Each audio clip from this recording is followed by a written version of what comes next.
Summer heat nu cool shades తో beat చేయండి. Mr. Opticals Mr. Cool offer. Up to 75% off in summer glasses.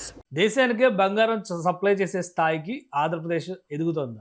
ఆంధ్రప్రదేశ్లో కొత్తగా ఏర్పడబోతున్నటువంటి gold mines నిజంగా మన బంగారం కొరతను తీరుస్తాయా? కేంద్రం ఆందోళన పడుతున్నట్టుగా దిగుమతులపైన ఇది ప్రభావం చూపించే అవకాశం ఎంతవరకు ఉంది? విశ్లేషించే ప్రయత్నం చేద్దాం. మనతో పాటు అనలిస్ట్ ప్రశాంత్ గారు ఉన్నారు. ప్రశాంత్ గారు నమస్తే. నమస్తే కేశవ్ గారు. ప్రశాంత్ గారు, ఏపీ సీఎం చంద్రబాబు నాయుడు గారు గత 2 రోజులుగా ఒక స్టేట్మెంట్ ఇస్తున్నారు. బంగారం ఉత్పత్తి చేసే సామర్థ్యం ఆంధ్రప్రదేశ్కు ఉంది. వాస్తవానికి గతంలో కూడా ఆంధ్రప్రదేశ్లో కొన్ని మైన్స్ ఉన్నాయి. రత్నగిరి మైన్స్ లాంటివి డిస్కషన్స్ జరిగినాయి. ఇప్పుడు జొన్నగిరి మైన్స్ ఎగ్జిస్టెన్స్లోకి వస్తుంది. అతి త్వరలో ఇక్కడ ఉత్పత్తి మొదలవుతుంది అంటున్నారు. ఏంటి దీని కెపాసిటీ ఏంటి?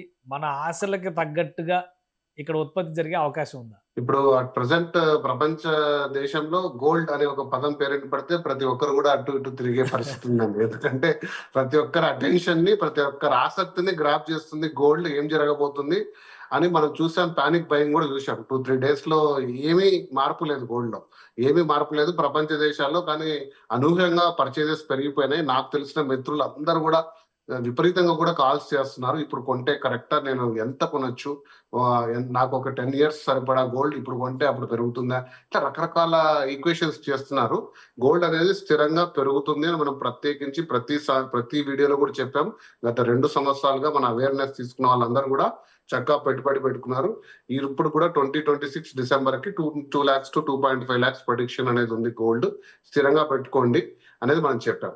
సో అయితే గోల్డ్ గురించి చాలా విషయాలు మనం మాట్లాడుకున్నాం. ఇండియాలో 90% ఆఫ్ ద గోల్డ్ ఇంపోర్ట్ చేసుకుంటాం. ఎందుకంటే ఇండియాలో మైనింగ్ లేదు. 10% ఎక్కడి నుంచి వస్తుందంటే రీసైకిల్డ్ గోల్డ్. సో మన ఇండియాలోనే పాత గోల్డ్ అని అంటే తిరిగి ఇస్తుంటారు షాప్స్ కి. దాన్ని ఎక్స్చేంజ్ చేసుకోవడం వల్ల ఆ గోల్డ్ మళ్ళీ మార్కెట్ లోకి లభ్యమయ్యే అవకాశం ఉంది. సో ఎందుకు అంటే ఇండియాలో అంటే ప్రథమంగా చర్చించుకుంటే మన ఇండియాలో అందరికి తెలిసిందే, సినిమా వల్ల ఎక్కువగా పరిచయం అయింది KGF. Right, Kolar gold fields మన కర్ణాటకలో ఉండేది. అది అతిపెద్ద గోల్డ్ మైన్స్. బట్ అది కూడా ఇప్పుడు మూతపడడం జరిగింది. ఎందుకంటే నిక్షేపాలు అయిపోయాయి. బంగారు అనేది నిక్షేపాలు అయిపోవడం జరగదు, అంటే దాదాపుగా ఉంటుంది. కాకపోతే వాటిని తీసే క్రమంలో అయ్యే ఖర్చు ఆ బంగారు ఉత్పత్తి కంటే అది ఎక్కువైంది అనుకోండి, దాన్ని తీయడం ఆపేస్తారు. సో కోలార్లో కూడా అదే జరిగింది. 1 గ్రాము ఈ రోజు మనం బయటకు తీయాలంటే దాదాపుగా 1000 రూపాయలు ఉందనుకోండి, అది వర్కౌట్ అవుతుంది. అదే 10,000 ఉందనుకోండి, మరి బయట 14,000 గ్రాము ఉన్నప్పుడు 10,000 రూపాయలు మనం ఖర్చు పెడితే దాని లాజిస్టిక్స్ లో మొత్తం కూడా వర్కౌట్ కాదు, కాబట్టి తీయలేరు.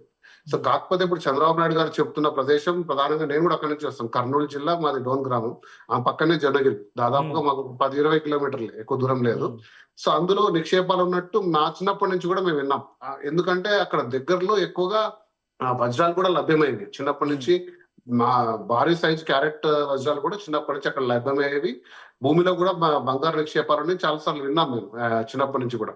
కానీ దాన్ని స్టడీ చేశారు NMDC నుంచి, తర్వాత మల్టిపుల్ అన్ని రకాలు కూడా చూశారు. చూసి దాని రిట్రైవల్ కూడా చాలా కష్టం అవుతుంది, చాలా లోతుల్లో ఉంది అని ఆలోచించాల్సిన టైము.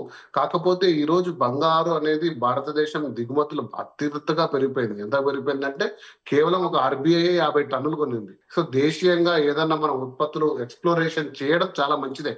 ఎందుకంటే ఎక్స్ప్లోరేషన్ చేస్తే మనకు తెలుస్తుంది ఏదైనా ఉందా, ఎంత ఉందా అని. సో నా అంచనా ప్రకారం ఏంటంటే ఒక సంవత్సరానికి 500 కిలోలు అందించగల సామర్థ్యం ఉంది అనేది ఒక అంచనా. సో అది ఇప్పుడు ప్రస్తుతం ఉండే వాస్తవము. బట్ ఫ్యాక్ట్స్ పరంగా చూస్తే దేశంలోనే 2వ అతిపెద్ద గోల్డ్ మైన్ కాబోతుంది ఇప్పుడు 100%. జొన్నగిరి ప్లస్ దేశంలోనే మొట్టమొదటి ప్రైవేట్ మైనింగ్ యాక్టివిటీ అని చెప్పని ప్రైవేట్ మైనింగ్ యాక్టివిటీ చేయడం వల్ల లాభదాయకంగా ఉంటుంది, దేశీయంగా భారం. కాకపోతే నేను చెప్తున్నానండి, 70 టన్నులు మీరు క్యాలిక్యులేట్ చేయండి, టన్నుకు 1000 కిలోలు.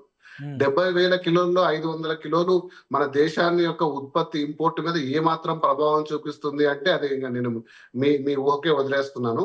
సో కానీ దాంట్లో తప్పేం లేదు. ఎందుకంటే ఈరోజు పెట్రోల్ నిల్వల్లో కూడా దాదాపుగా మనం 77% ఇంపోర్ట్ చేసుకుని 23% లోకల్ గా ప్రొడక్షన్ చేసేవాళ్ళం 2014లో. ఈ రోజు అది 85%కి పెరిగింది. అంటే మనం ఎక్స్ప్లోరేషన్ ఆపేసాం. ఎక్కడో ఉన్నాయి కేజీ బేసిన్స్ లో, ఇంకా వెళ్తే మన దగ్గర కూడా నిక్షేపాలు ఉండొచ్చు. కానీ ఆ రీసెర్చ్ ఉన్నాయంటారు కదా, అండమాన్ చుట్టూ మొత్తం అంతా ఆయిల్ రిజర్వ్స్ అంటున్నారు కదా ఇప్పుడు. ఉండొచ్చు. సో ఆ ఎక్స్‌ప్లోరేషన్ అనేది ఆపకూడదు. అంటే నిరంతర ప్రక్రియ. అది కొంచెం మనం ఎక్స్‌ప్లోరేషన్ టు 1% తగ్గించుకున్నా కూడా మంచిదే కదా! ఆ రకంగా గోల్డ్ మీద ఒక 0.5% ఇంపోర్ట్ భారం తగ్గినా కూడా మంచిదే. అది వెల్కమింగే.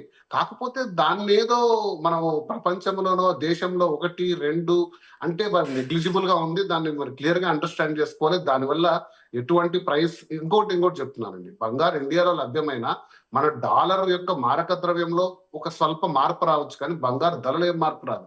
ఎందుకంటే బంగారం మొత్తం అంతర్జాతీయంగా వరల్డ్ గోల్డ్ కౌన్సిల్ అమెరికాలో డాలర్లో నిర్ణయం అవుతుంది. సో ఇండియాలో ప్రొడ్యూస్ చేసిన, అది సౌత్ ఆఫ్రికా మైన్స్ లో వచ్చినా, ఆస్ట్రేలియాలో వచ్చినా, స్విట్జర్లాండ్ లో వచ్చినా, ఎక్కడ వచ్చినా కూడా ఖచ్చితంగా కూడా అది చివరికి అమెరికన్ మార్కెట్ లోనే ట్రేడ్ అవుతుంది. కాబట్టి ఈ బంగారు రేటు మనకేమి లభ్యమయ్యేది లేదు. ఎందుకంటే సామాన్యులు ఈ వీడియో చూస్తుంటే ఒకటే ప్రశ్న అడుగుతున్నారు మీ కామెంట్స్ లో కూడా, ఇక సామాన్యులు కొంటారా లేదా? దానికి ఆన్సర్ లేదండి. ఎందుకంటే సామాన్యుడి స్థాయి పెరగాలి, సామాన్యుడి ఆదాయం పెరగాలి, సామాన్యుడి చేతిలో డబ్బు ఉంటే అప్పుడు గోల్డ్ ను కొనగలం. కానీ ఇక గోల్డ్ రేట్ అనేది అయితే ఆగదు. సో మరి ఈ ఇన్స్పిరేషన్ తో, ఈ జొన్నగిరి ఇన్స్పిరేషన్ తో మరికొన్ని, ఎందుకంటే గతంలో కూడా ఆంధ్రప్రదేశ్ లో రామగిరి లాంటి ప్లేస్ లో గోల్డ్ మైన్స్, ఇంకా చెప్పాలంటే diamonds, world renowned diamonds, Kohinoor గానీ, హోప్ డైమండ్ గానీ, కులినాన్ డైమండ్ గానీ, ఇవన్నీ కూడా కొల్లూరు రిజర్వ్స్ లోనే బయటపడ్డాయి. అంటే ఇక్కడ ఈ ప్రాంతమే అందించింది ప్రపంచానికి ఇంత వాల్యుబుల్ మెటల్స్ అని చెప్పని అంటున్నారు.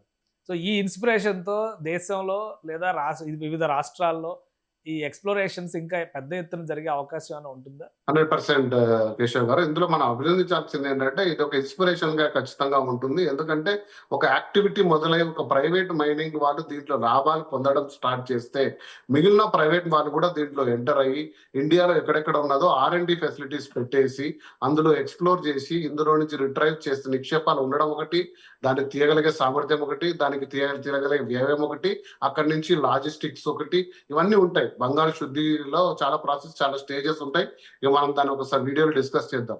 ఇవన్నీ కూడా అనుకూలత ఉంది అంటే ఖచ్చితంగా ప్రైవేట్ వాళ్ళు ఎంటర్ కావడం ఎంతో కొంతమంది, అది 0.5% కానీ 1% కానీ మనం భారతదేశం ఇంపోర్ట్ చేసుకున్న గోల్డ్ మీద భారం తగ్గితే, మనం వెచ్చించాల్సిన డాలర్లు తగ్గితే, మన రూపాయి మారక ద్రవ్య మూల్యం కొంచెం మారితే మన ఇన్ఫ్లేషన్ తగ్గుతుంది.